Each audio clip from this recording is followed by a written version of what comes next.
السلام علیکم، میں ہوں محمد عثمان اور آپ دیکھ رہے ہیں یوٹیوب چینل وائس آف مانی۔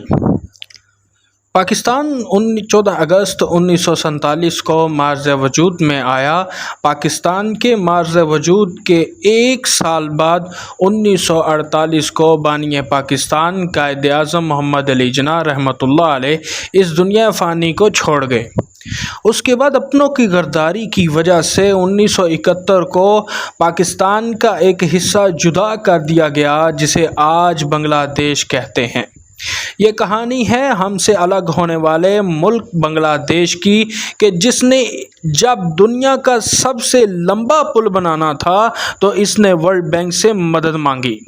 ورلڈ بینک نے بنگلہ دیش کو پل بنانے کے لیے 1.2 ارب ڈالر امداد دینے کا وعدہ کیا، مگر کچھ ہی عرصے کے بعد ورلڈ بینک اپنے اس وعدے سے مکر گیا اور الزام لگایا کہ بنگلہ دیشی لوگ اور سیاستدان کرپٹ ہیں، لہٰذا ہم اپنی امداد اب کینسل کرنے جا رہے ہیں۔ حسینہ واجد کو ورلڈ بینک کی اس وعدہ خلافی نے بہت تکلیف دی اور پھر ورلڈ بینک کی مدد کے بغیر پل بنانا حسینہ واجد نے اپنی زندگی کا سب سے بڑا مقصد بنا لیا۔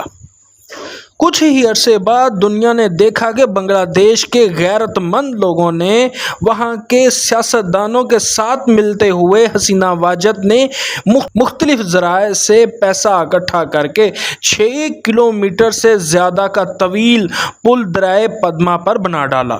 یہ پل بننا تھا کہ پوری دنیا میں بنگلہ دیش کی واہ واہ ہونے لگی۔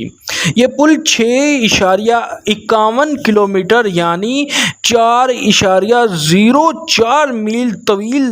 پل تھا، جس کی تقریباً 3.6 بلین امریکی ڈالر کے برابر لاگت آئی۔ یہاں پر بنگلہ دیش نے ورلڈ بینک کو ثابت کر کے دکھا دیا کہ بنگلہ دیش کے لوگ کتنے غیرت مند، جفاکش اور محنتی ہیں، یہاں کے سیاستدان اپنے ملک قوم کے لیے کتنے خیر خواہ ہیں۔ پل کی تعمیر مکمل ہونے کے بعد جب اسے عام ٹریفک کے لیے کھولا گیا تو صرف پہلے 8 گھنٹوں میں ہی بنگلہ دیش حکومت نے اس پل کی آمدنی سے 82 لاکھ روپے جمع کر لیے۔ پھر اس سے اگلے ہی 8 گھنٹوں میں پل کے جزیرہ پوائنٹ پر 35 لاکھ روپے اور ماوا پوائنٹ سے 46 لاکھ روپے جمع ہوئے۔ ایک ہی وقت میں پل کے دونوں سروں سے 15,000 سے زیادہ گاڑیاں گزریں اور آج صرف یہ ایک منصوبہ ہی بنگلہ دیشی معیشت میں سالانہ 1.3% منافع کا حامل ہے۔ گزشتہ سال اس کا افتتاح ہونے کے بعد جب حسینہ واجد کی ورلڈ بینک کے سربراہ سے ملاقات ہوئی تو انہوں نے پدما پر بننے والے پل کی تصویر کی ایک فریم شدہ تصویر تحفے میں حسینہ واجد کو پیش کی۔ شاید یہی تصویر حقیقی آزادی کی ایک جھلک تھی۔ بتاتا چلوں کہ پاکستان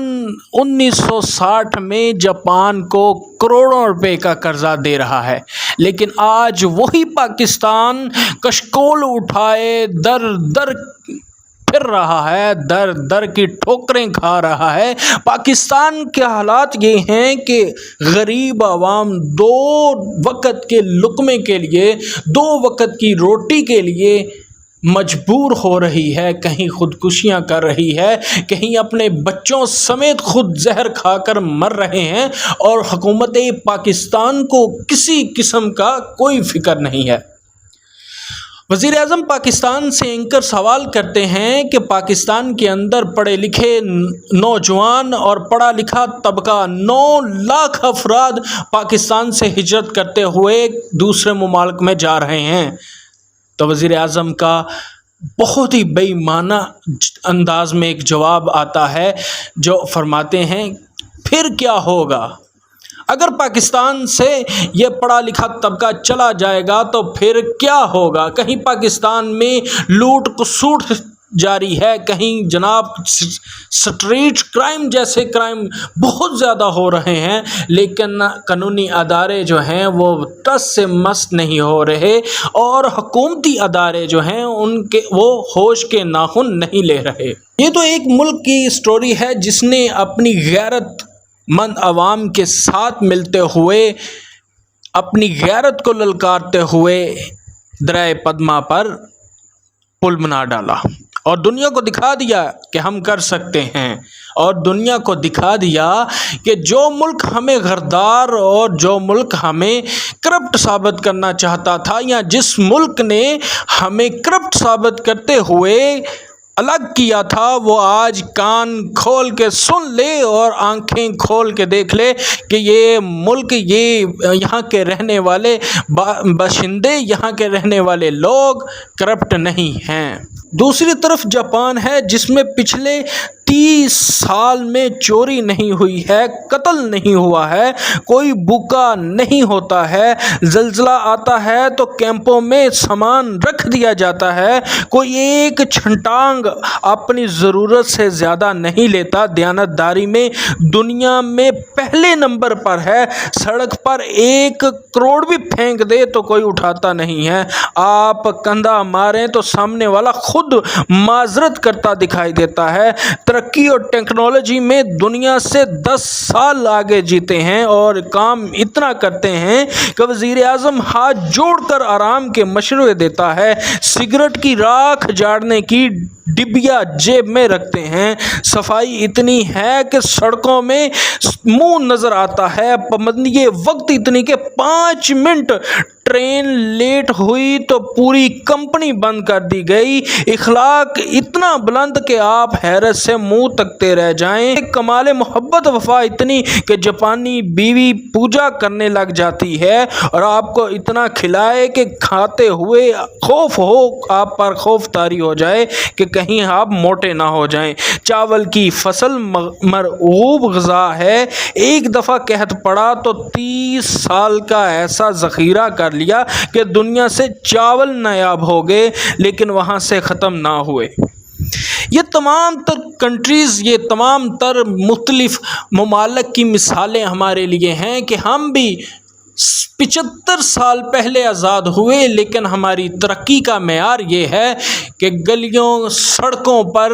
ہمارے روڈ پر گند کیچڑ کھڑا ہوتا ہے، خدا کر کے اگر بارش ہو بھی جائے تو اتنا کیچڑ اور پانی جمع ہو جاتا ہے کہ چلنا محال ہو جاتا ہے، اس رستے سے گزرنا محال ہو جاتا ہے۔ اور میں کیا اپنے ملک کی بتاؤں کہ آج بجلی کے بلوں میں ناجائز ٹیکس لگا کر عوام کو اتنا مجبور کر دیا ہے، کوئی خودکشی کرتا ہے تو کوئی اپنے بچوں سمیت زہر کھا رہا ہے۔ یہ میرے ملک کی میرے ملک پر کیسا، اے اللہ میرے ملک پر یہ کیسا عذاب نازل ہو چکا ہے۔ ہم ان تمام ظالم حکمرانوں سے نجات چاہتے ہیں، مگر کیسے؟ میرے پاکستان کے غیور لوگوں، خود کو اپنے آپ کو ٹھیک کرنا ہوگا، پہلے ہمیں اپنے ضمیر کو جھنجھوڑنا ہوگا، پہلے ہمیں خود کو اپنے گریبان میں جھانکنا ہوگا، ہمارے اندر کوئی برائیاں ہیں تو یہ اس طرح کے حکمران ہم پر حاکم ہیں۔ پاکستان بہت ترقی کر رہا تھا اس وقت جب 1960 میں جاپان کو قرضہ دے رہا تھا، لیکن آج پاکستان بیساکھیوں پر کھڑا ہے، اور آج پاکستان کی اشرافیہ کی اولاد ارب پتی اور پاکستان ککھ پتی ہو کر رہ گیا ہے۔ میری دعا ہے کہ اللہ ہمیں ہدایت دے اور پاکستان اپنے وطن کے ساتھ محبت کرنے کی توفیق دے۔ نئی ویڈیو کے ساتھ دوبارہ حاضر ہوں گا، تب تک کے لیے اجازت دیجیے گا۔ اللہ نگہبان۔